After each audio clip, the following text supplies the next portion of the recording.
known Mike for over 2 decades, and I consider him to be an exemplary role model. More than any of his accolades, I consider Mike's generosity and humbleness to be among his most impressive attributes. Rather than parrot their endless accomplishments, consider that Luis and Mike were among 33 recipients who were recognized as members of the AOM Journals Hall of Fame out of 17,140 members. This represents 0.19% of the total members. To put that figure in perspective, over 4% of NBA players, 1.5% of national football players, and 1.2% of Major League Baseball players are in the Hall of Fame. And we're talking about 0.19%. We got a pretty good panel here, guys. So let me welcome my good friends, Mike Hitt and Luis Gomez-Mejia, to the first Iberoamerican Academy of Management webinar. Yeah, pleasure to be here.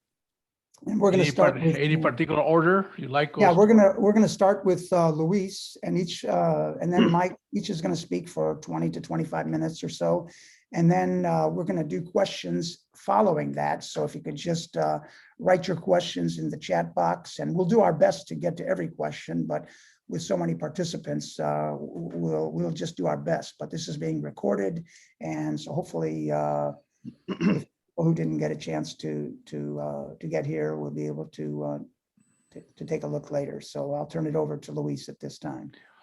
Thank you. You know, I was thinking making it more informal, so we don't have like a formal presentation. So I want to give you my perspective and ideas, perhaps in a random fashion, I'm not sure. And then later, after Mike talks, we can have questions and, you know, and we can debate some of these issues. You know, the topic for the webinar is a fascinating one, in that all journals now, practically all journals, tell you that theoretical extension is an absolute necessity to get a paper published.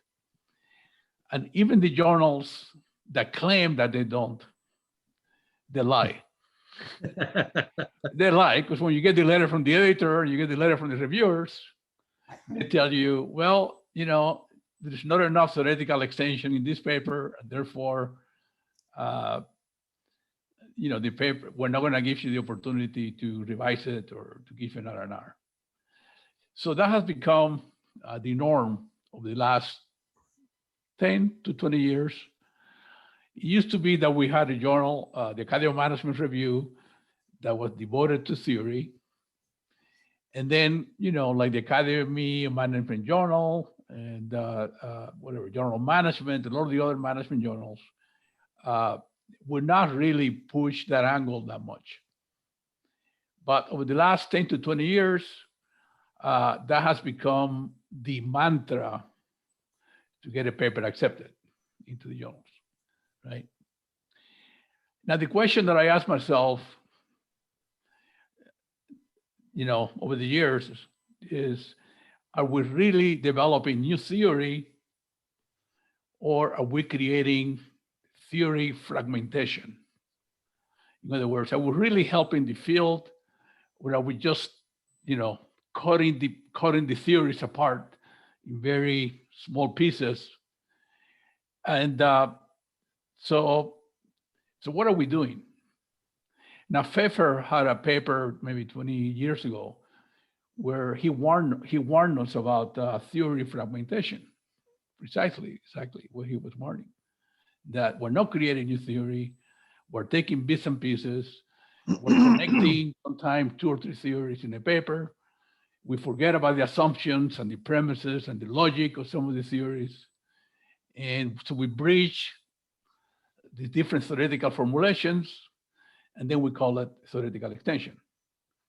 And I think, you know, I just feel kind of uncomfortable with the way things are going, in the sense that I was really going beyond the classical theories that we all know. I was really contributing something beyond agency theory or institutional theory or prospect theory. I'm not sure. And whether or not, and part of it, part of my misgiving is that it has become a game that we have to play with the journals. Okay, that is that we have to somehow create the illusion that we're developing new theory. And so that's one of the things that kind of concerns me, that I see happening in all the journals. I mean, it's not specific to one journal, but I see that happening everywhere. Okay. The other point that I was thinking is that, you know, much of science has advanced through empirical research and trial and error. So I was making a mistake by pushing the idea that we need to have a deductive system to drive the research. You know, Dave and I got our degree from Minnesota, and Minnesota was known as the Dust Bowl of empiricism. That was the name of it, right? Empirical research was the key. And people who did theory, you know, they were viewed as, you know, armchair people, not really true scientists, right? So I'm wondering to what extent we're really advancing science by pushing the theoretical angle so much, and kind of demeaning or putting it into a second tier category, empirical research. I know that there's a new journal in the Academy, the Academy of Management Discoveries, which presumably is for empirical research. But frankly, I don't think anyone will get tenure these days in the good school by publishing in that journal. I mean, it's a good journal. I'm not criticizing it. I'm just saying, most schools will require you to publish in, you know, the so-called, you know, mainstream journals, right? So again, empirical research, I think, to some extent, has become like a second tier or perceived as less valuable than research that is theoretically driven or that shows theoretical extension. Third point that comes to my mind, you know, there used to be an old saying that nothing is more practical than a good theory, right? But my impression is that we're becoming more and more detached from the phenomena and the importance of the phenomena that we're trying to explain. In fact, I remember seeing a letter from one of the editors, this was at AMJ, saying my paper was too phenomenological. And I had to go to the dictionary and find out what that meant. So to what extent we are forgetting about the phenomena that we're trying to explain, you know, particularly in a more applied area, presumably, which is management, right? And I mean, that's something that kind of concerns me. I know that, what's his name? Laszlo Tijanji just wrote a note in the Academy of Management Journal saying, from what's interesting to what is important. And I just wonder, right, to what extent the phenomena has been neglected by pushing the theory angle so much. Okay, there are many phenomena that are very important to explain, and but somehow we kind of, not really devoting enough attention to the phenomena itself. The other issue that comes to my mind is that unlike empirical analysis, the whole concept of theoretical extension is very subjective, extremely subjective. So I bet I can ask each of you, give you a paper and say, is there theoretical extension here? And I may get lots of different answers, right? So that's the other issue too, that my impression with a lot of the reviews and the editors letters, is that often it becomes very subjective as to whether or not there's truly theoretical extension or not. That's the other big issue. And that's less of a problem when we talk about empirical analysis, okay?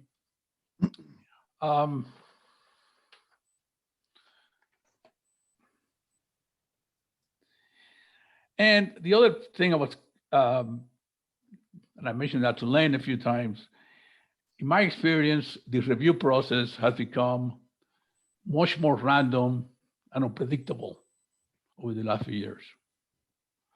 I used to be able to tell when I had a good paper. I knew, I mean, it's sort of like I knew this is a good paper, and I had a good feeling as to whether or not the paper would make it. These days, I really don't know. I lost that sense of, you know, that I have a high quality paper that is likely to make it through. So, I mean, that's another issue that I find kind of related to the theory angle, because again, the theory angle becomes highly subjective. So there's a lot more randomness, I feel.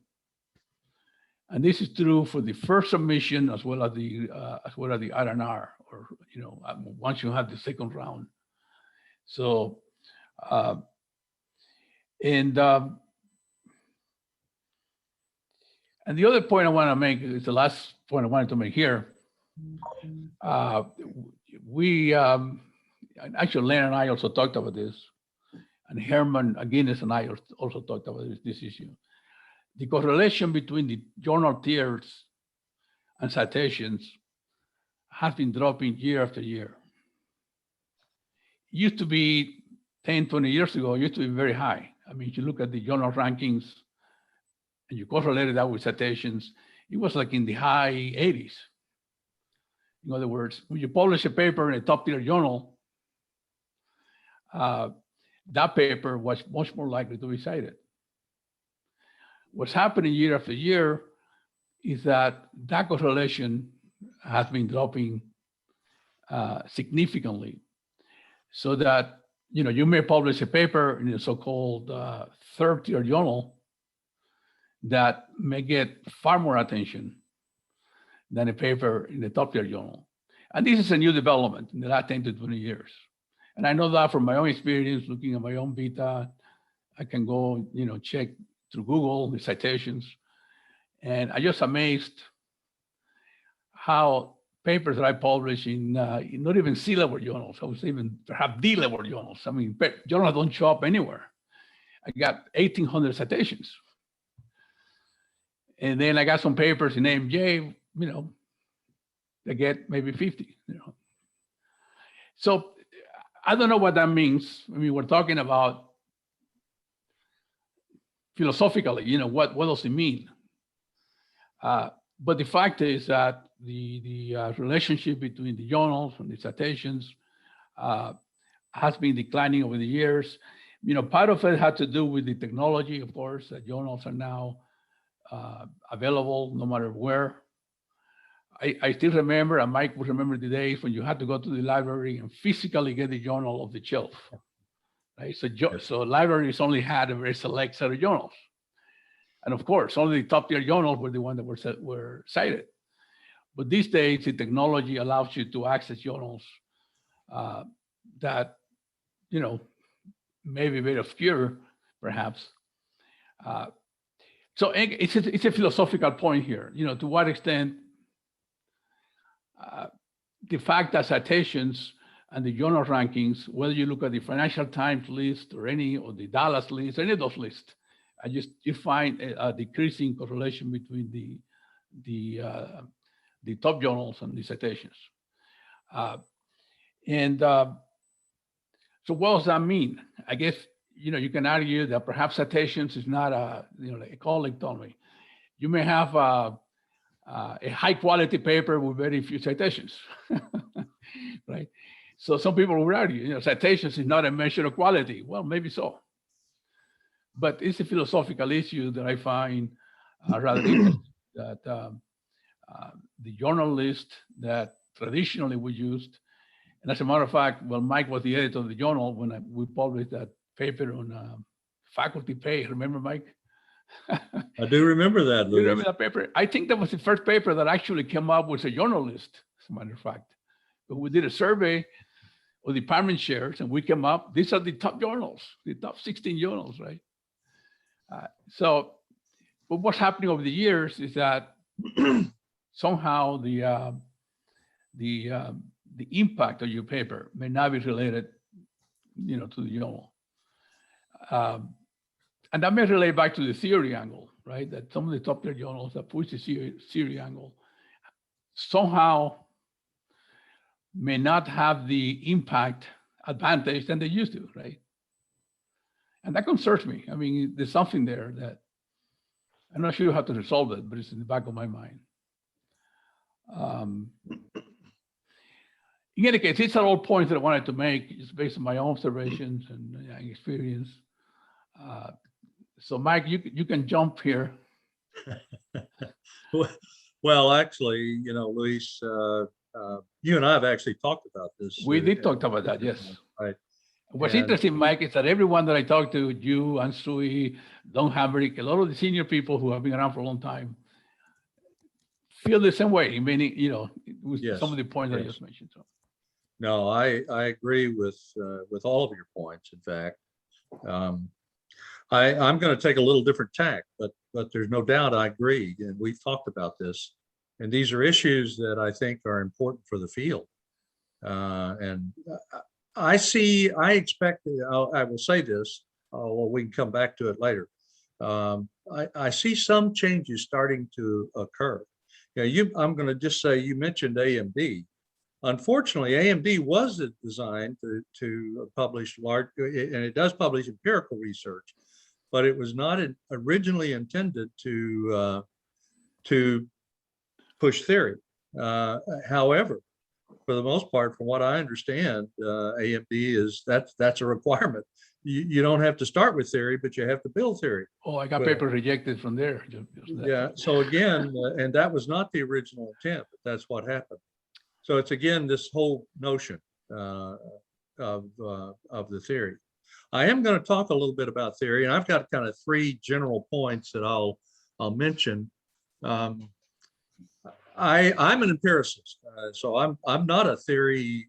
I don't see myself as a theorist. I want to make sure that I project myself honestly, because that's not what I typically do. I typically do empirical research, and so I truly enjoy that.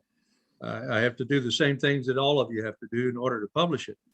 So, but theory, I do see value in theory, and I'm going to tell you a little bit about, and again, I'm going to take kind of three major points, kind of like Luis had some different points.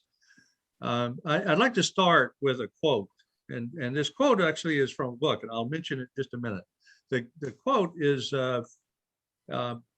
was by Ralph Waldo Emerson, who was a poet in the 1800s. So he didn't know anything about theory that I know of, but and this wasn't related to theory, but to me, it does relate to what theory is. He said, do not go where the path may lead. Instead, go where there is no path and leave a trail. Now, that relates a lot to what Luis was just talking about, though, because you're talking about creating something new, totally new, if you're really talking about building a theory. Yeah, and based on this, Ken Smith and I, several years ago, decided to put together a book, partly because maybe neither one of us really knew the full answer to this. I think Ken was also an empiricist, so he and I were very similar. But how do you build theory? What is the process of theory development? And that's what the book was about. Now, we didn't write the book. It's an edited book. And we invited, actually we had 24, I believe, prominent scholars who had either developed a theory, so their name was attached to a theory, or they had played a major role in the development of a prominent theory. And we asked them, how did they do it? Describe your process of how you did it, what you did. And actually I found it, I learned a lot, and I found it fascinating because there are some things that I didn't really fully appreciate or understand. And two of them I'm going to emphasize in this. Now, just to tell you who were some of these people, I'm not going to name all of them. There are some that are no longer with us, unfortunately. Victor Vroom, who was a prominent scholar, developed the theory of motivation. Oliver Williamson, who also is no longer with us, but was a Nobel Prize winner. But we also had other people like Don Hambrick, who's still with us, still very active, Jay Barney, and so on. So we have a combination of people, and they were both micro and macro, as suggested here. But there are two things I'm going to mention that I found very interesting, and it really does tie into some of the things that Luis is talking about. First, in almost all of the cases, at least I'll say 90% of the cases, they noted that the development of the theory that they were associated with occurred over a number of years, many years, in fact. I'm going to use one example because this is going to really hit home to me. Jay Barney, who's well known for the resource-based view, even though he wasn't the originator of that Edith Penrose was, where it was derived from, but he's the one that in a sense translated it for us in a way that made it all easier for us to understand, and has popularized it, if you will. But he said that his ideas for that started in his early life, going back into his childhood, and he had concerns about inequality and thinking about how all that developed over time. And he went through the process. I'm not going to go through it, but I just found that fascinating, that this is something that he had been thinking about for many years. Now, that isn't true for everybody that did that. Not everybody started their early life. It'd be hard to write an AMJ article. I had to start my early life. Too late for me now to develop that. But the second point is that they said, most of them said, many people were involved in this process. They had co-authors, they had colleagues with whom they worked over time, either pieces of it on papers, students, PhD students, and so on, with whom they worked. They even mentioned rivals or competitors sometimes, pushed them to think about it in a different way. And given Luis's comments, I found this kind of interesting. They talked about editors and reviewers who probably pushed them to do it. Now, it's a little different than what Luis is talking about, but they essentially they gave credit to many other people in this process. Now, as I thought about this, and then we came out with from taking all those 24 essays, if you will, about how they developed the theory, and kind of developed what we consider a process of theory development. Now, I'm going to be honest. I don't think that what we developed was anything revelatory or that we couldn't have thought of before we did the book. But there are a couple of points that I think are really important. One, there has to be a tension or a phenomenon that you don't fully understand you're trying to explain. I use phenomenon because Luis just talked about that, but there has to be something you don't understand, and you have to see, how can I explain this differently? Do I have current theory that will help me understand? And probably in many cases, the answer is yes. But there may be times when you don't. So that, I think, is a very important. You have to have a gap, not just a research gap that we generally refer to, because oftentimes, now again, I'm an empiricist, we're talking about a research gap that we haven't done really all the empirical work on it to really know whether that question has been addressed fully. We're talking about to understand a phenomenon, understand relationships, understand the boundaries of relationships among important things. I want to use that term, but we're trying to understand a phenomenon. And then we have to find a way to explain that to others. Now, Luis used the term, nothing is more practical than the theory. And it also, one of the arguments by others, not by me, that good theory is simple. And I think in general, if you can explain it, it really is pretty simple. If you think about the theories that we tend to use quite prominently, and of course, the resource-based view, which I'm going to briefly mention in a minute, agency theory. And again, I'm a macro person, so I tend to use a lot of those kinds of theories. Luis's socio-emotional wealth. When I say simple, that doesn't mean that it is, not complex. It is complex, but it's easy to understand. I think that's when we say simple, at least for me, that's how I translate. Now, let me take another step. Because I started thinking, and today I was thinking about this. As I said, I've not developed a theory. So I'm not going to try to purport this, but I have developed what I consider to be an important extension, or and I say there really it's I and a number of others. And I'm going to explain it briefly to you, what I think it is and why.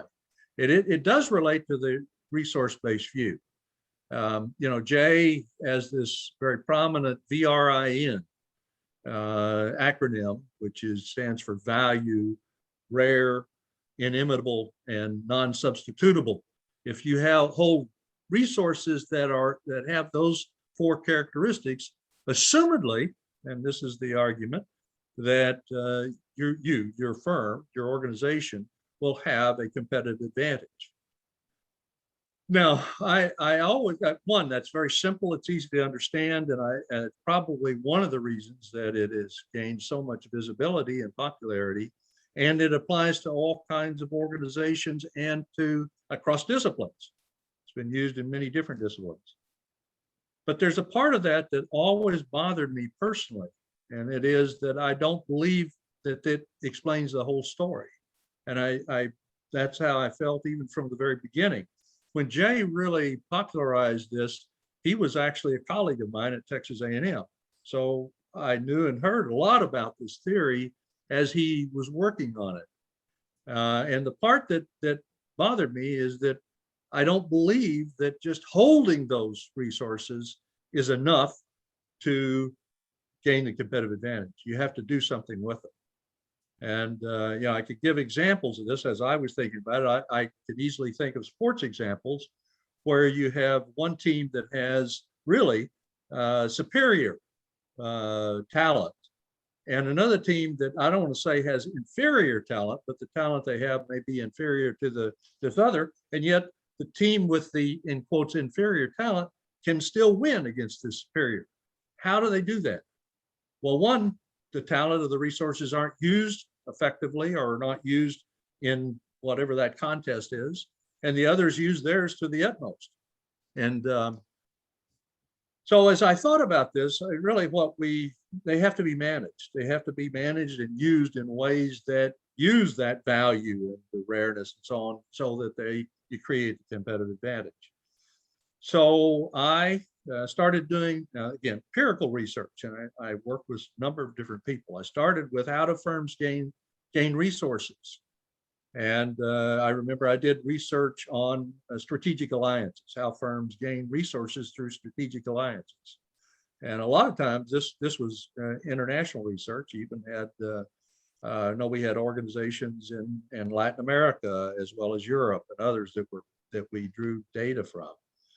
And so it started in that. I had a series of studies that looked at that, and even how you select partners in order to gain access to resources. Then I've always been interested in human capital, and we talked about, we started doing research on the resources that firms have, how human capital may contribute to firm performance. And oftentimes it's somehow interrelated with strategically how you use that human capital. Had a couple of studies that were published using these foci. Then started working with a PhD student, actually at Arizona State when I was a colleague of Luis's, David Sermon, and we started doing some work, given his interests, on how you manage the resources. We did a paper, first one was on family business, and then we started developing beyond that. And we ended up developing a paper for AMR, and we called it at that time, the Management of Resources. And we really talked about it as an extension of the RBV. It wasn't in opposition to, or anyway, but it's an extension. So at the most, it's an extension of the RBV. And then we've gone on and done empirical work after the fact and tested various portions of that. So then I started thinking, well, how long did it take me to do that? Well, I would guess that if you go from time when the ideas started, it was in the late 1990s, to, well, it's still, we're doing work on it, but then till it was, I think, reasonably well developed. Personally, it was beyond the AMR paper, and it was a paper we did in 2010. So 12 years, at least 10, 12 years that developed, but there were a series of studies that were done. And you would assume, I don't know that I did this, but there was some extension maybe within each one of those in order to publish it, talking about Luis's notion. I don't know that there were extensions. So even there, it took many years, and it took a number of different people that were participated in this process. Today, we call that resource orchestration, but it's, again, we don't talk about it as a separate theory, but an extension. Now, third point, and I want to come to today and talk about, and this ties into Jay's points, but I have, again, some specifics. You know, what do you do? You know, what I found today, again, it is very, very difficult to always have a theoretical extension in every paper that you do. Of course, that makes it more difficult to publish. One of the things that I have found personally is that our field has developed more mature. We've developed more knowledge, not just empirical knowledge, how to do empirical research, and clearly that has developed. I've learned a lot over the years, but even the theoretical notions and so forth. You know, I think of Luis's, I'm going to use, since he's here, socioeconomic wealth, that I first read in an ASQ paper that he did with some others, and it has been used by many others now to explain the behavior of family businesses and family firms, and I've used it as well. But to use an example, one of the things that I did recently is that we've been combining theories to understand firm behavior. And one of the things that I think is that based on what we know and the complexity that we face, oftentimes you need multiple theoretical domains to help explain. And I use an example, again, since I mentioned socioeconomic wealth, I have a recent paper with a couple of Kai-Chu and Li Dai, where we've used that. And we also have used behavioral theory of the firm, which we believe helped us understand some of the boundaries of socioeconomic wealth in these family firms.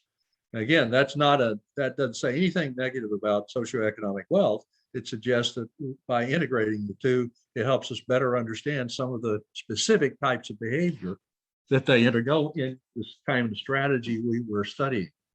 And another study that I did recently, we integrated like 3 different theories. And by the way, that's very, very difficult to do, and to do it in a reasonable space and to get it accepted at journals for reasons that Luis talked about. But we employed some institutional theory, looking, because with this we had data on multiple countries. We're looking at formal institutions. We had data, primary data from firms across those. We had 600 and some odd firms we had data on, and we looked at their industry environments. We had really some of the organizational theory notions in these industry environments, and then we had theories trying to understand what was going on inside firms, the strategies that are being employed. And we ended up employing stakeholder theory, because it helped us then understand why when firms employed certain kinds of strategies.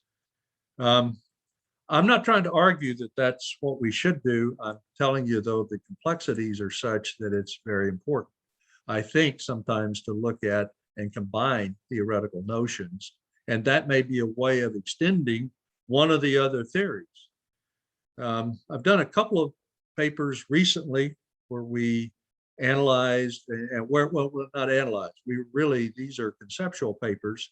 Some talking about the pandemic and post-pandemic, but one of them we entitled Strategic Management Theory in a Post-Pandemic Non-Ergodic World. And here we looked at a couple of theories, one the RBV and then agency theory. And we talked about some of the extensions that may be required to really understand what's going on, not only because it's the pandemic that affected us and created uncertainties, but we've got all these other factors, the technological developments, socio-political developments, institutional developments, institutional changes that affect what firms do, that in turn affect even how the theoretical notions that we employ. And maybe we've got to look at multiple factors. For example, if you look at trying to understand the RBV, maybe we have to, you've got a constant state of change. Maybe we need to integrate dynamic capabilities notions into that. If you look at even agency theory, which is a very simple theory, and it helps us understand maybe behavior of some individuals at the top of organizations, for example. But today, and maybe we need to really integrate stakeholder theory, partly because, and I'm going to base this on, say, Jay Barney's very recent work, and one in a paper in SMJ, and then another paper in a chapter in a book that we're putting together, where he talks about stakeholder theory and how it really needs to be integrated with some other theoretical notions. And he talked about it in the SMJ piece, really RBV and stakeholder theory. And what he's talking about is that the shareholders are not the only residual claimants, that there are multiple stakeholders who are important and must be considered by those leading firms. And so when you start talking about creating value, you've got to be careful, because you're creating value for whom? Multiple stakeholders, and think about how that occurs. So these are just some of the notions of thinking about theoretically what maybe way to do it. Today, what I'm finding is I'm having to integrate, combine theoretical notions. And in some ways, I find that's a way to maybe extend our understanding of a particular theory by integrating multiple theories. Now, that's not to say that's the only way, but I also think even the extensions of theory take time. And I think, as I give the example that I did of my own work, it took multiple years before we got to a point where we really felt we had an extension that we could at least feel comfortable with, and that it really helped us understand. So I hope that at least some ideas here are helpful to you. And I know Luis's points are extremely important, well taken. And hopefully between us, we've added some value. And if nothing else, maybe we created some questions for you. So I'm ready to stop and open the floor if you are, Len, and others. Yes, absolutely. Thank you, Luis and Mike. Very interesting insights. We can proceed with questions based upon, you can either write out in the chat and I can convey that, or you can, raise your hand and we'll call on you in that angle. I can see that we have one already, so I'll just read that out. This is from Surab Agarwal, and the question is, how could we let's see, hold on. How could we connect institutional theory with entrepreneurial ecosystem to attain competitive advantage? Should we oppose Jay Barney's view? How could we connect institutional theory with entrepreneurial ecosystem to attain competitive advantage? Should we oppose Jay Barney's view? Is that clear? Is that clear? Well, I think Luis was going to jump in and answer. No, Mike, that's your. Your Sounded like Mike's. Well, I here's my best way I can answer this. First, I think I understand institutional theory, at least a little bit. I've been doing work on it for several years. I don't know that I understand, know enough about entrepreneurial ecosystems to totally give you a very good response. I understand about the ecosystem, the concept of ecosystems, and I actually find it fascinating because I think it does tell us something about relationships. I can relate ecosystems to institutional theory from, if I look at firms, the firm level operations, and for example, how they develop supply chains as a firm level supply chain ecosystem as an example.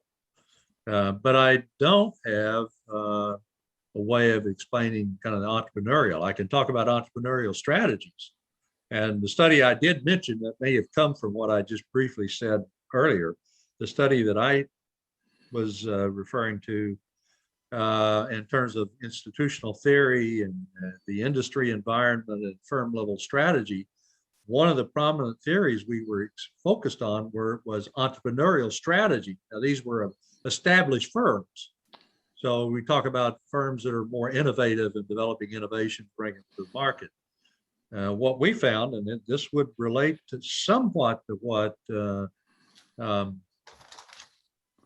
Jay work on stakeholder theory would maybe be integrated. What we found is that when we were looking at country level formal institutions, they affected what we found both in munificence and dynamism of the industry environments, and those in turn affected the strategy of the firm. So the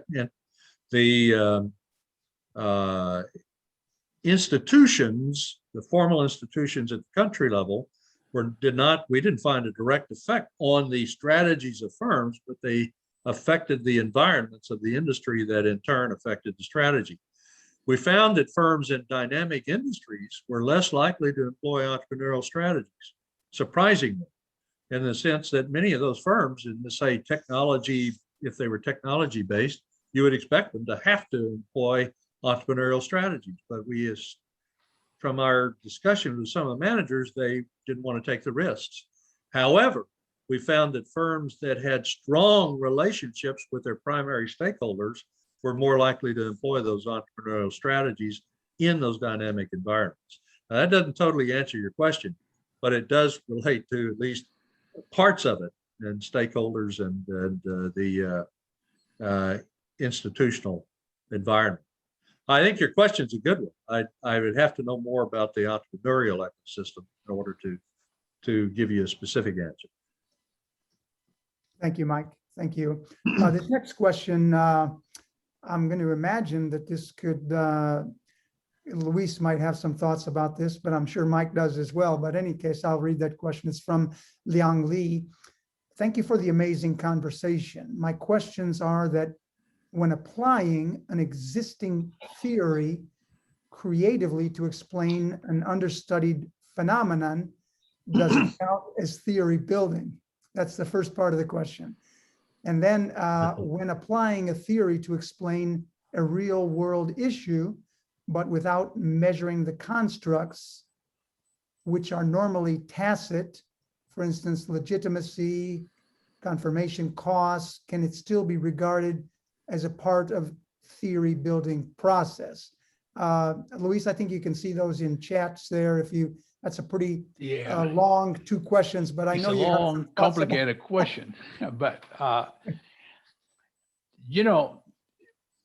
Mike mentioned the whole theories of emotional wealth, and actually it was a combination of agency theory, prospect theory, with stakeholder theory too, because who's the stakeholder in the family firm, and institutional theory, because we focus on legitimacy as well, because that helps the image of the family firm. And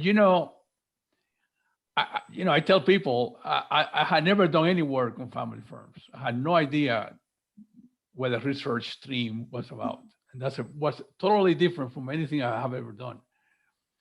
But when I look at the journals, there was the year 2000. I couldn't find a single paper in any of the top tier journals, not one dealing with family firms. And I read some statistics somewhere that 90% of firms are family firms. And I thought, that's kind of weird. You know, to me, that was sort of almost like a paradox. And that's what got me interested in that. There was a lot of practitioner literature that talks about the unique features of family firms, the unique behaviors of family firms. There was nothing in the top tier journals dealing with family firms. So I started with that phenomena. And, you know, based on prior work, like Mike said, that took 10 to maybe 15 years with Martin La Raza, who's here, and, you know, Bob Weissman, Mariana Macri, and a number of other people. That's how in the year 2007, so it was, you know, maybe 12 years after I had done some of the other work, we came up with the whole idea of socio-emotional wealth. And the idea came out of a phenomena. And I'll tell you exactly what the phenomena was. I happened to be in Jaén, where Mike knows Jaén. Jaén has a lot of olive oil. And I was talking to someone and they said, you know, the co-ops will give you all kinds of benefit here. You get a tax benefit, you get technological support, you get a guaranteed price for the olive oil. And I thought, why would any firm not join the co-op? And he said, well, most of them are family firms. So that kind of got the light going in my brain, thinking, well, obviously they're driven by a different set of criteria or utilities. And that's why the family firms don't join the co-op and they give up all these economic benefits, you know, from the co-op. So I'm not sure if I answered the question correctly, but I can tell you that the phenomena, when you have a phenomena that cannot be explained, that's when you start thinking, you know, what theories or combination of theories can I use to explain that phenomena that make no sense, right? Why would you give up a good deal, right? In the case of the olive oil. So, so yes, it's a process that evolves over time, and then, you know, you combine theories that allows you, you know, to explain that phenomena. And you know, what's interesting is that, you know, over the years, we've probably written maybe about 40 papers easily on family firms. And considering that I didn't know anything about it when I started, and then we began to look at all kinds of decisions in family firms that are unique.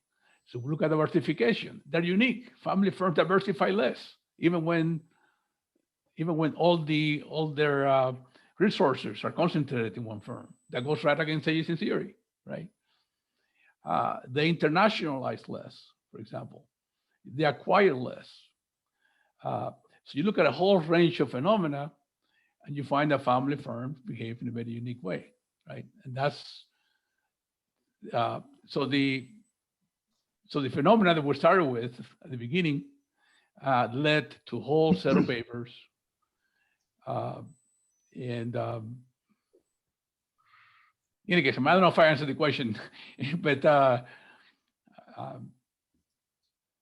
do think the phenomena gives you some clues that there's something weird going on. There's something you cannot easily explain, that you have to find some way to, you know, to provide some logic for something that on the surface doesn't seem to be very rational or rational behavior anyway. Thank you, Luis. Thank you, Luis. This next question comes from, looks like it's geared toward doctoral students. It's from Jose Facundo Garcia. And he asks, would you encourage PhD students to try to build on or extend new theories, to build or extend new theories, or could that be very risky to someone without a lot of experience? Assuming that tests some existing theories should be less risky. So I guess it's developing new theories versus testing existing theories for new doctoral students?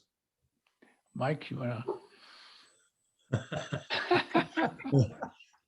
Well, I guess, the question's a good one, but in terms of, I don't typically encourage PhD students to develop a new theory. And it's not because that's not something that's important. It is important, but just like we just talked about, I think it's very difficult to do that. And I think if you're talking about a new theory, that it's, well, I mean, Luis just mentioned that the number of years, even the socio-emotional wealth that led to that. I found it interesting in some ways because I've seen a lot of his work, like on behavioral agency that he did and some others. And I hadn't thought about how that fed into or led into the socio-emotional wealth focused within a particular type of firm, which is a family firm. And by the way, I'm a fan of not only that theory, that paper, that original paper in ASQ. I just loved that paper. I found it to be fascinating. And I and many other people continue to use that quite a bit. Obviously, Luis has, but others have as well. But I think if we can help PhD students learn how, I don't say to extend, but to find the phenomena like Luis mentioned, and to find a way to use, say, existing theory in unique ways, which relates back to that prior question that Luis was responding to, then help them provide increased or value. The other part of that I think is really important is not only to do it, but to be able to explain it in ways that others understand that you're really extending or providing new or unique value. And sometimes we forget that. And forget, or we don't do it well. Maybe not to forget it, but we don't do it well. And that then of course creates problems for us later.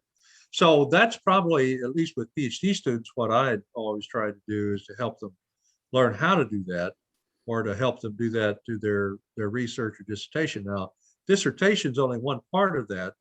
Today, and have been for some time, most of the PhD students work with us in terms of the theory, on other studies. I mentioned earlier about what we call now resource orchestration, and that started, at least the development of that idea, it started long ago with me, but then started working with David Sermon at Arizona State University when he was in the PhD program. And the first paper we published was when he was a PhD student. And then he did his dissertation on that. I think he published one paper out of that, testing a certain portion of kind of our notions that we had. So I think if you can help them do that and learn how to do that, then what you're trying to do, at least in my eyes, PhD student, is to learn how to do this so they can go and do it on their own, become independent scholars. And that's what you want them to be able to do. And, if I can add something very quickly here, I please. tell PhD students not to try to write a theory piece. Yeah. Like for AMR, for example. Yeah. Too risky. I mean, that's my Yeah. advice. Well, I think it's good advice because you don't have too many other outlets Exactly. where you can do that. Yeah. And it's exceptionally difficult to do early in your career. And again, I'm an empiricist, so it's probably more difficult for me maybe than others. But I do think it's not easy to do. And you're right, you don't have many options if it's not an AMR. Where do you go? There are other places, but again, the options are not as good. Let's put it that way.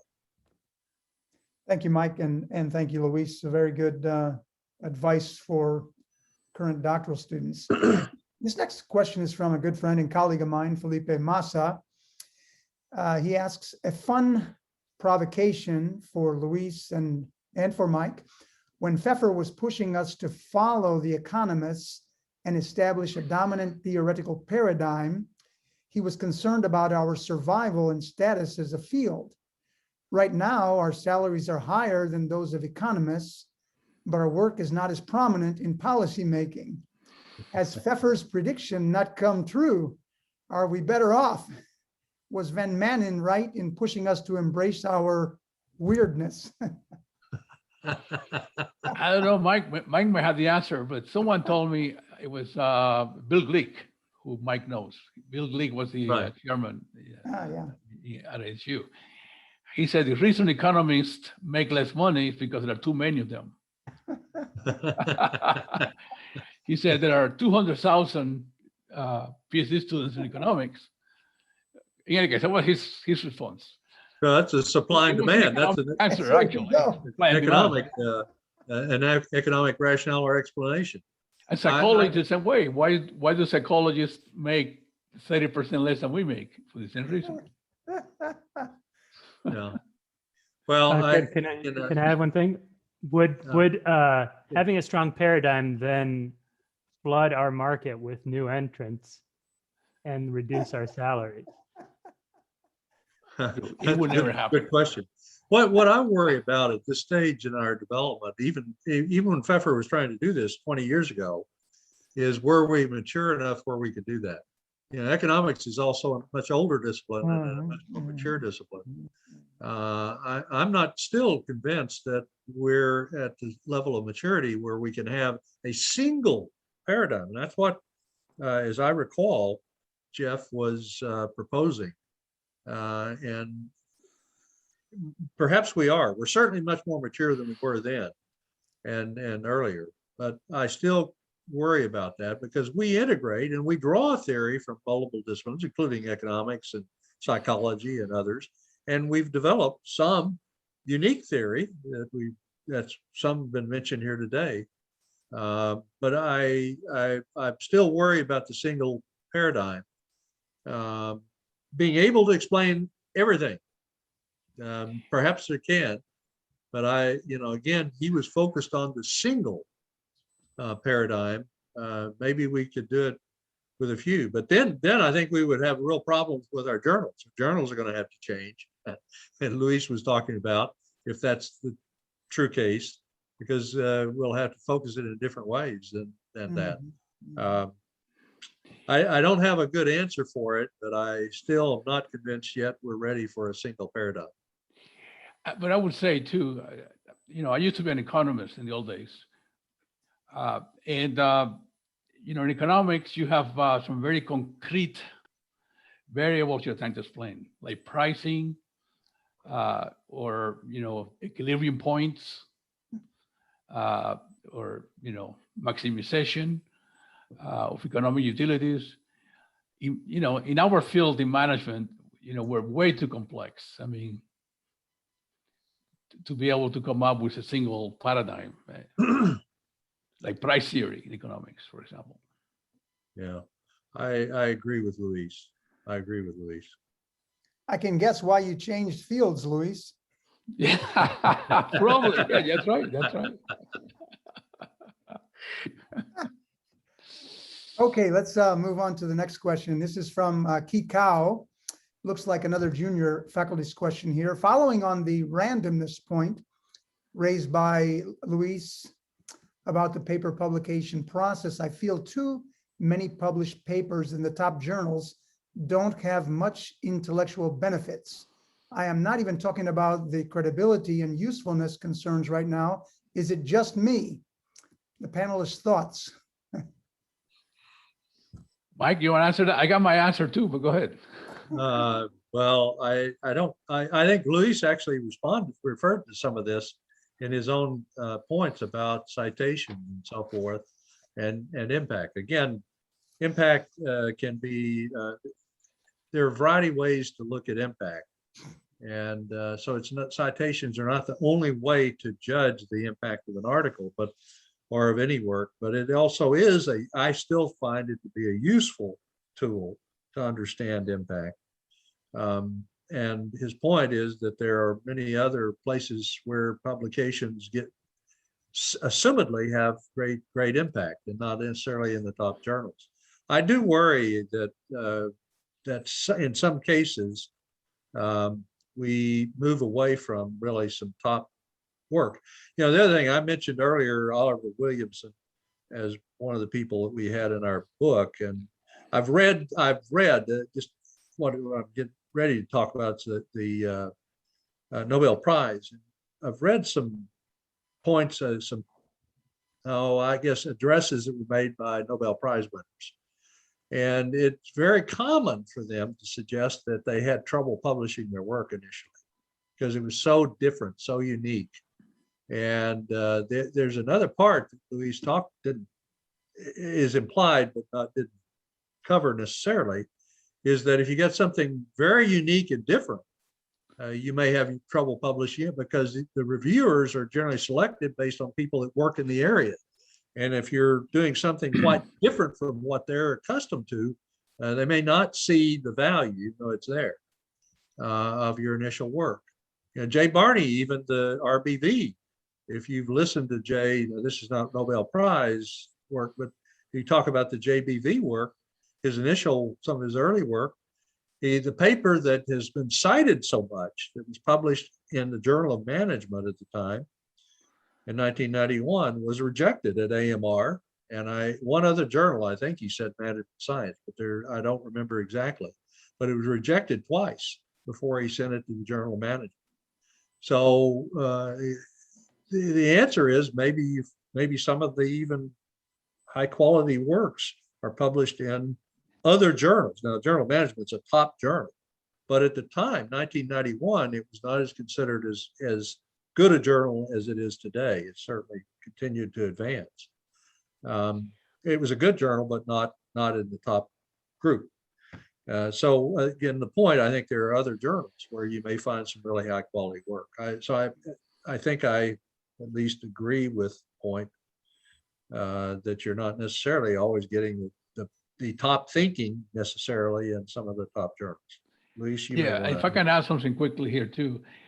The thing that kind of concerns me is that as I read the papers in the top tier journals now, I don't think, and this is just my opinion, I don't think the quality has gotten any better. And in some respect, maybe worse, because they're so narrow. I mean, that's something that concerns me. I mean, as part of the randomness of the process. So. Thank you. That's just my opinion. Okay. The next question is from Jane McKenzie, and she asks, in light of the risk of theory fragmentation and the potential to combine theories to better explain complex phenomena, what is your view about the pros and cons of a critical realist concerns to investigate the mechanisms underlying emergence within a stratified ontology? What was the last part of this? What was the last part of the sentence? I'll read the one again. In light of the risk of theory fragmentation and the potential to combine theories to better explain complex phenomena, what is your view about the pros and cons of a critical realist concerns to investigate the mechanisms underlying emergence within a stratified ontology, or I guess a paradigmatic domain, etc.? I don't know, Mike. I mean, what is a critical realist? Is that? Well, I'm not sure that I will fully be able to answer. What I understand about critical theorists. I see a lot of critical theory published in, for example, today in particular, like Journal of Management. Organization Studies. And I had a paper in a publication that I'm currently editing, Oxford Research Encyclopedia, written by a critical theorist. And actually that paper was excellent. Talked about how to teach the critical theory to students and so forth. And I actually learned a lot reading, even though I was the editor, wasn't the reviewer, but I was the editor. So I don't know that I know everything about it. What I would say is that it may be an answer. What we have to do, I think, is to find a way to broaden the acceptance of that approach to a greater audience. And I don't mean that in any negative way. It's just that a lot of us, including me, since I'm not a critical theorist, need to be able to understand it and appreciate it. And I, again, by reading this one paper that was written by a person, I learned a lot that I didn't know. And all I can say is that, and I've been around a long time, I've read a few of these, but not much, because I didn't fully appreciate or understand. So I think it might be a way, yes, to help us go beyond that, but we've got to find a way to broaden that out, because right now it seems to be kind of a specialized niche within a broad field. And that's true of a lot of us, we work in niches. But it would be nice to be able to extend the skills and understanding of how to use this and to take that approach to a broader audience. You know, my impression, Mike, is that this perspective tends to be more culturally attuned to the British and to a lesser extent to other European countries, but particularly the British, right? So right. Maybe there's a cultural element associated with that perspective.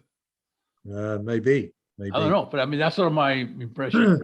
There are some in the U.S. that also are prominent in this, but as organization studies is a British, yes, and they do journal. yeah. And so European has a very strong European flavor, I think. Thanks, Mike and Luis. And to our people asking questions, if you want to engage, certainly I think Mike and Luis would be happy for you to unmic and or mic yourself and step in. So don't hesitate to do that. We've got about 20 minutes left. So David Balkan asks, he goes back a long time with David, my good friend and colleague. Some management scholars claim that many of the theories we currently use were developed in the golden age of management theory between the 1960s and 1980s. Examples such as institutional theory, human capital theory, social exchange theory, transaction cost economics, and competitive strategy theory. Why are fewer theories that have utility?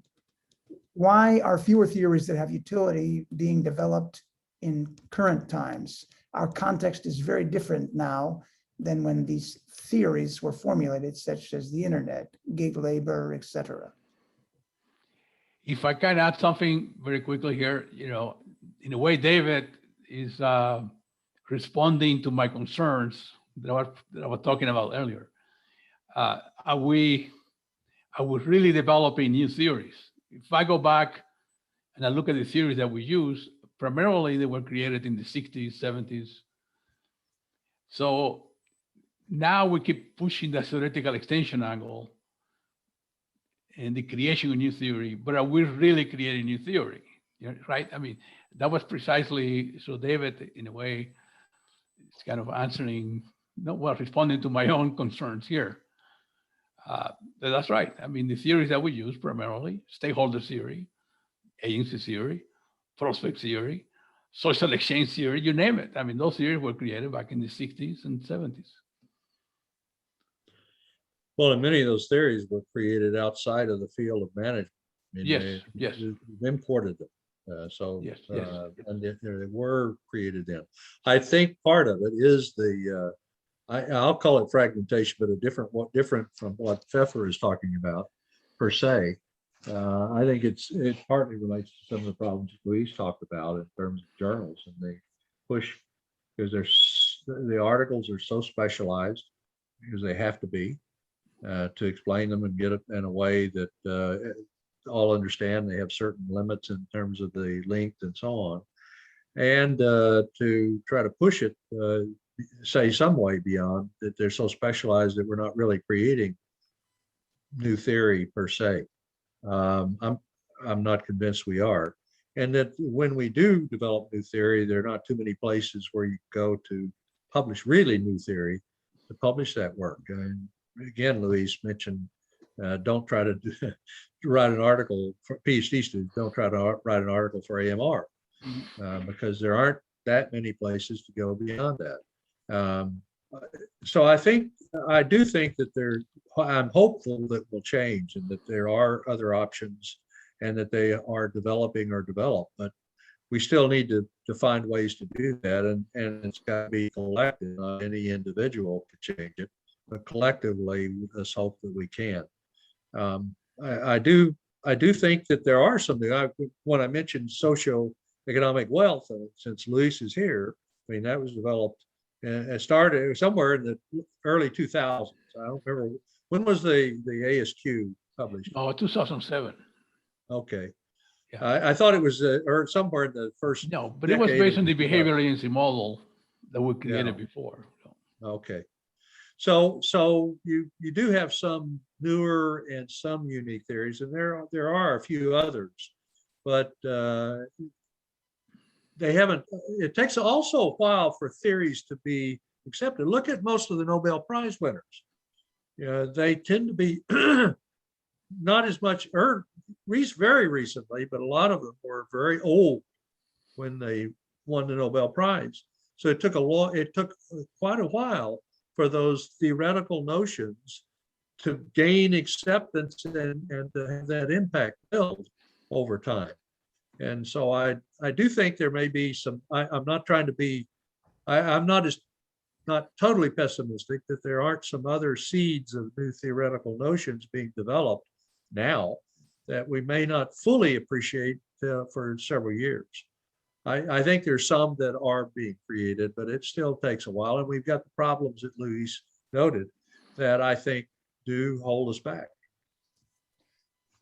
I'm going to switch gears just a little bit and ask the members who are asking the questions to read them themselves. That way they can perhaps explain any question that comes up. So next is Audra Moktitis. Would you mind? Are you still here, Audra?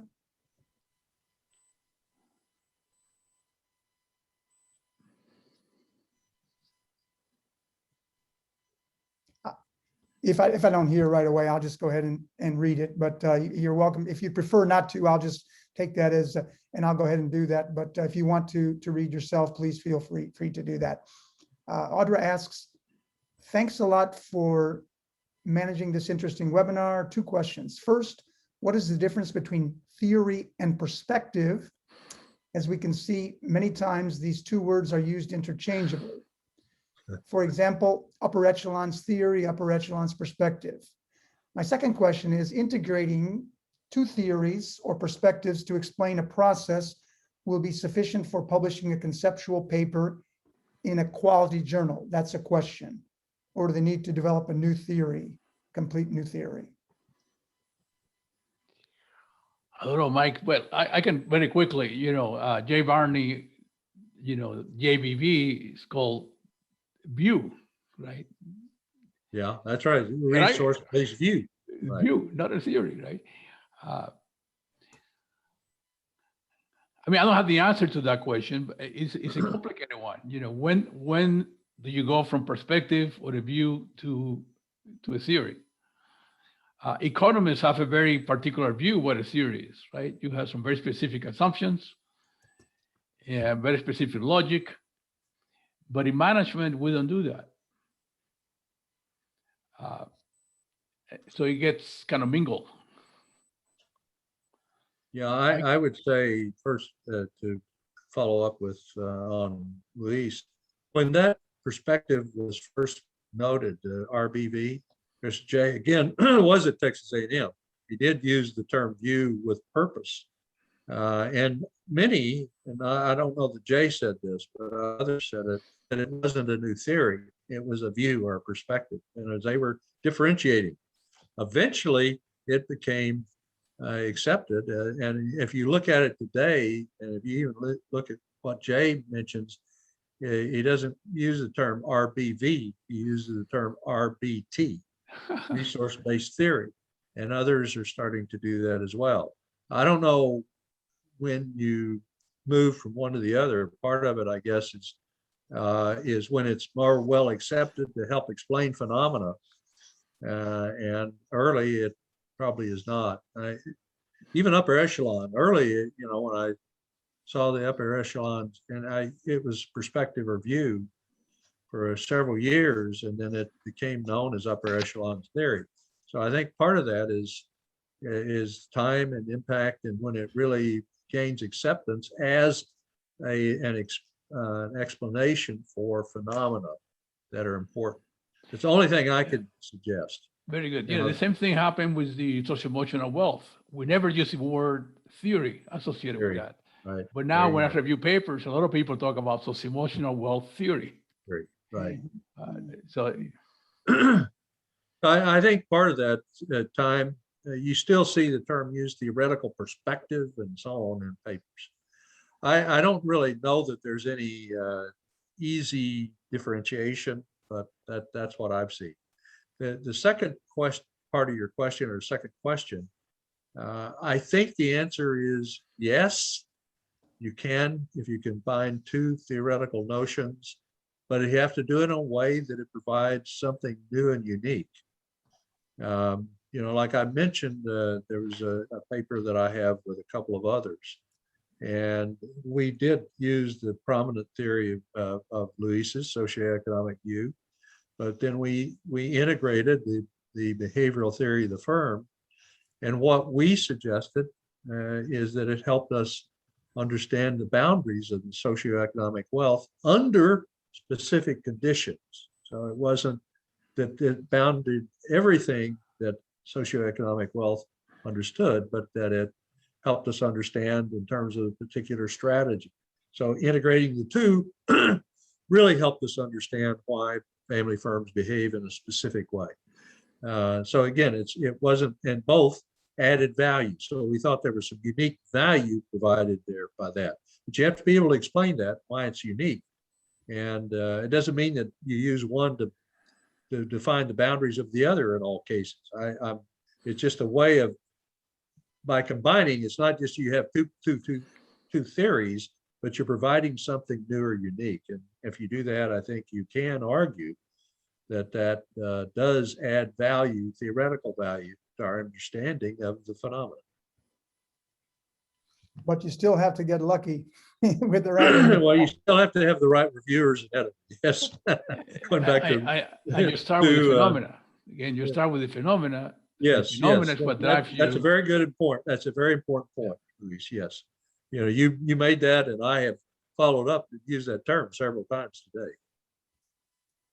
Okay, Tatiana Gehrman asked a question. Tatiana, feel free to to Mike if you want to and ask that, or if or I can ask it. Either way. Okay, let's see.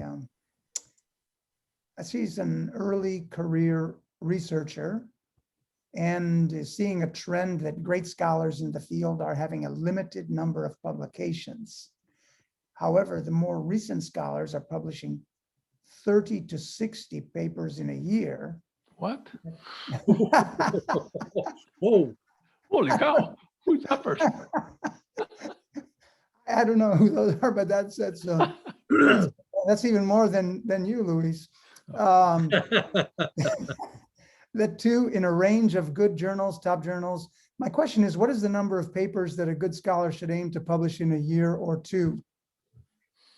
Oh. I don't know. In the old days, they used to say 2 papers a year. In the old days. Yeah. Now, frankly, I think it's very difficult for anyone. I mean, if you look at the statistics, there are, maybe only 5 people in the academy get 2 papers a year in those top tier journals. So I don't know, Mike. I got the idea that usually now I think it's a combination. I tell my students, you need to have at least 1 or 2 A journal publications, and then the value of the second tier publications will go up if you got the top tier. And actually, that's what we found empirically in the 1992 That's what you piece. found in that Yeah, that's study exactly what we found. published many years ago at AMJ. Yeah, people interpret your B level stuff differently if you got the A's. Otherwise, you're a B person. That's no good.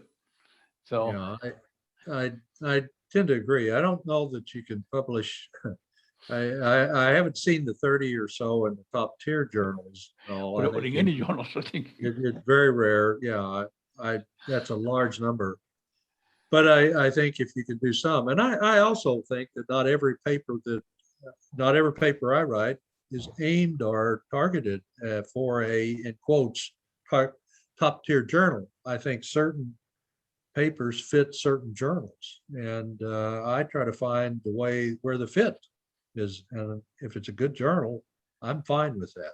Now I'm at a different stage of my career, so I guess that's okay. But I do think that you can publish in a variety of journals as long as it fits. And that's what I really think it's important. And I given the impact issues that we've already talked about, et cetera, not everything has to go into the top tier journal. Now, it depends on where you are and what's expected of you, et cetera. The other thing I do, this is a long career, been at it a long time, but it's, in other words, I believe you find your home and you also find the home for your work. I also don't give up on work if I get the rejection to say that, as Luis was talking about, if I believe there's value in that work, I will try to find a place where that work fits. And I want it out where it can at least have visibility if I believe it has value. And today, because of the technology, et cetera, even papers that aren't in the, in quotes, top tier journals Sure. can still have considerable visibility and have impact.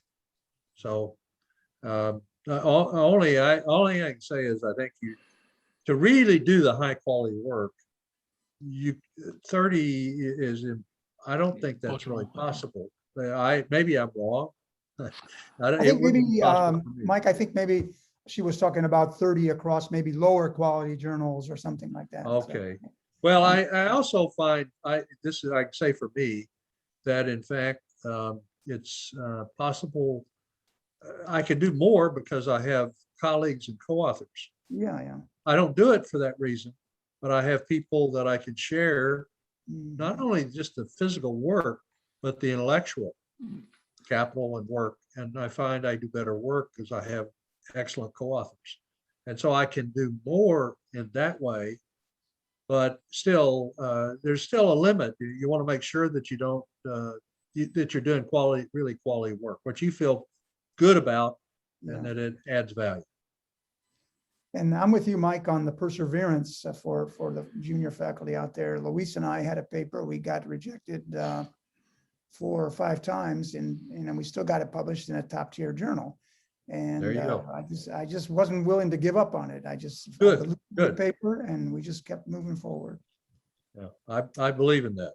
Yeah. You know, I tell PhD students, every paper sooner or later will find a home somewhere. Right. And what I do, I mean, frankly, I have a hierarchy of journals. I said, this is going to be my ideal journal. If you get rejected from there, and I know that I have a 95% probability to be rejected, this is my second best, this is my third best, this is my fourth best.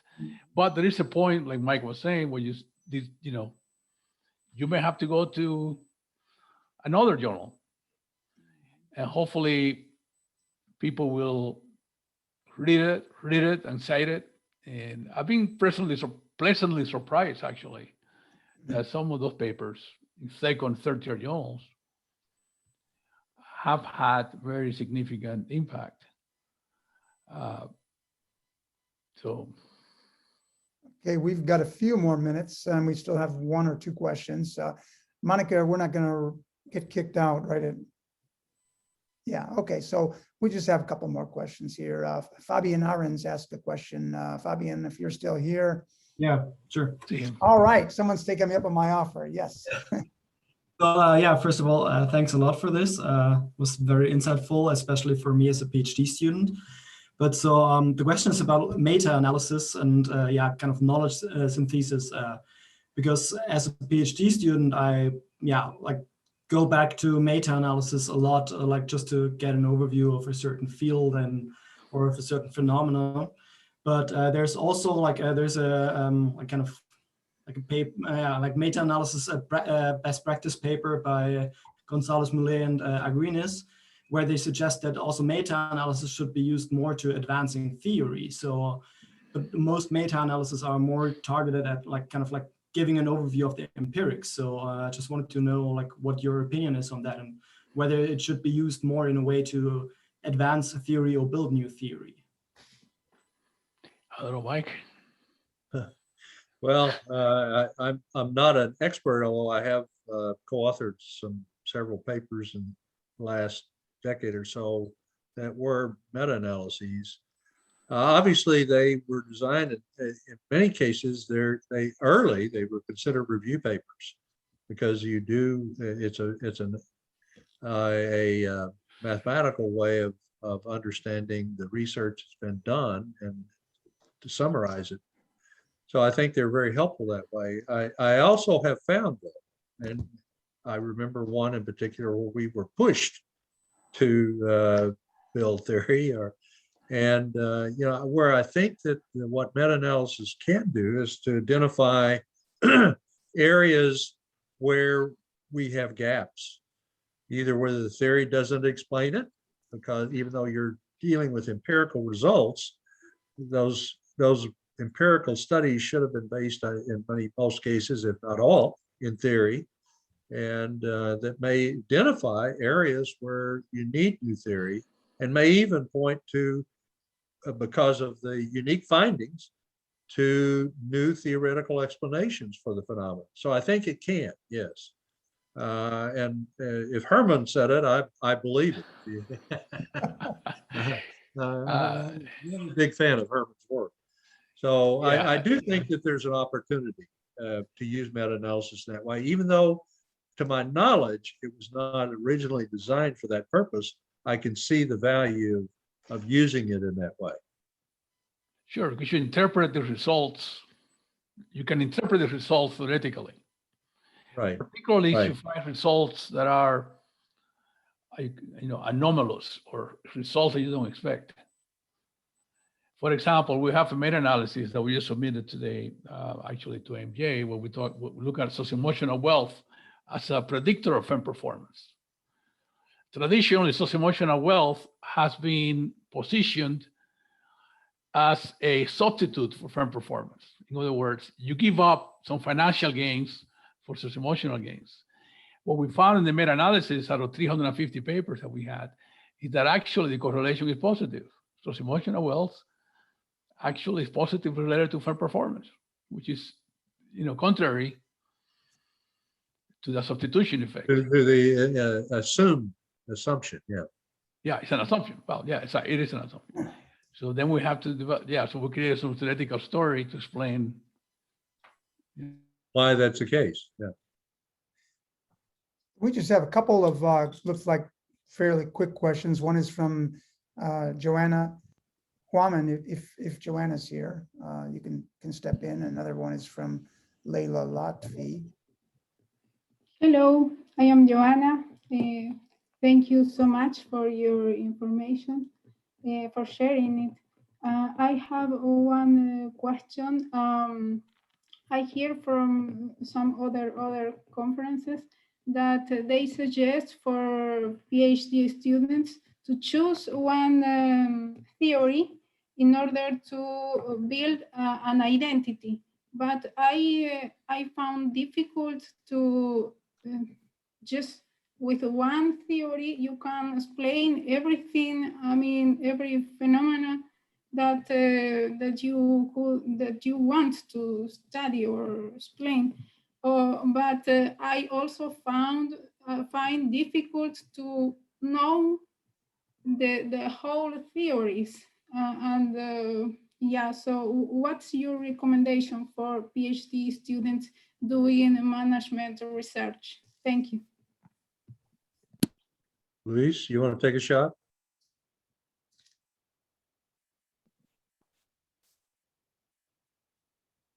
You might be muted, Luis. Yes.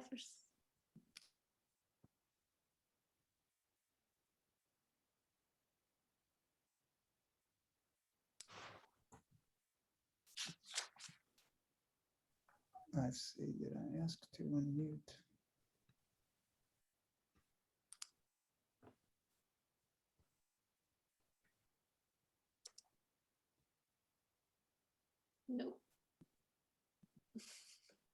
You want me to take a shot while he's trying to work Yeah, on it? while he's figuring that out, go ahead, Mike. Yeah, okay. What I guess what I would say is I can see the value. What I tend to do, or what others tend to do, is to give advice to PhD students to focus in a specific area and to specialize in research. That oftentimes may mean focusing on a particular theory, but not necessarily in my eyes. But it's focused in an area. Now, that's advice I haven't followed my own career. I've followed research questions that I've found interest in. But as a whole, it is good because it's how to build your reputation is in a focused area. If you talk about people that have done this, again, people like Jay Barney because of the RBV or RBT. Don Hambrick because of upper echelon theory and research on top management teams and CEOs. And you can go on with others. What they're suggesting is that for you to build your own identity is to focus in a specific area, whatever that is. It may be theory, it may be a particular theory, but of course, both the people I just mentioned before, they built the theory. Now, that doesn't mean you have to do that. But I don't know that it always means you focus on only one theory. It may, but it's focused in an area, specialized, so that you can build your reputation by doing work in that area. Thank you, Mike. Luis, maybe you got it worked out? No. No. All right, let's move to Leila Lotfi. She has looks like a short question there as well. Are you with us? Yes, thank you so much for great, interesting knowledge. Unfortunately, it's a bit late because I use grounded theory for my dissertation as a PhD student. And I would like to know about the name of some journals which are more willing to publish some papers in this area. I mean, it's not about business. My major is management and behavioral management. And I would be great if I know exactly which journals are more interesting about this topic. Could you go back and articulate the topic again? I missed the first part of that. I work on grounded theory, and my major is organization and behavior. All right, grounded theory. Okay. Well, I think there are multiple journals that would accept people that are at work that's grounded, where you're really doing that kind of work, or at least they claim they will do that. So I don't think that you're limited necessarily by the journal, although there's not as much work that's done on that area as the more, again, what I see is I'm an empiricist, but not in grounded theory and not in grounded research. But most will argue that I'm going to use a different term, but they'll argue that they're open to qualitative theory or qualitative research, which can be grounded theory research.